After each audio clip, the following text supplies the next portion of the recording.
ইউক্রেনের রাজধানী কিয়েভ ও আশপাশের এলাকায় রাতভর রাশিয়ার ব্যাপক ক্ষেপণাস্ত্র ও ড্রোন হামলায় অন্তত ১২ জন নিহত হয়েছেন।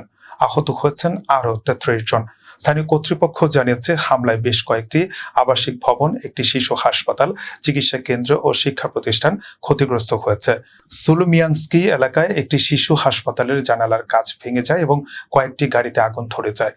ইউক্রেনের বিমান বাহিনী জানিয়েছে হামলায় ১৬৮টি ড্রোনের পাশাপাশি কয়েক ডজন ব্যালিস্টিক, ক্রুজ ও হাইপারসোনিক ক্ষেপণাস্ত্র ব্যবহার করেছে রাশিয়া। এর মধ্যে কিনঝাল, জিরকন, ইস্কান্দার ও KN-23 ক্ষেপণাস্ত্র এবং শাহেদের ড্রোন ছিল বলে দাবি করেছে কিয়েভ।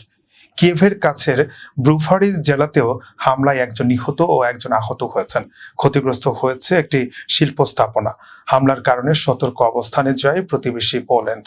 ইউক্রেন সীমান্তবর্তী আকাশ সীমা সুরক্ষায় যুদ্ধ বিমান ও বিমান প্রতিরক্ষা ব্যবস্থা সক্রিয় করে দেশটি। রাশিয়া ইউক্রেন যুদ্ধের মধ্যে কিয়েভে নিয়মিত ক্ষেপণাস্ত্র ও ড্রোন হামলা হলেও সর্বশেষ হামলায় ব্যাপক মাত্রায় হামলা চালানোর দাবি করেছে ইউক্রেন।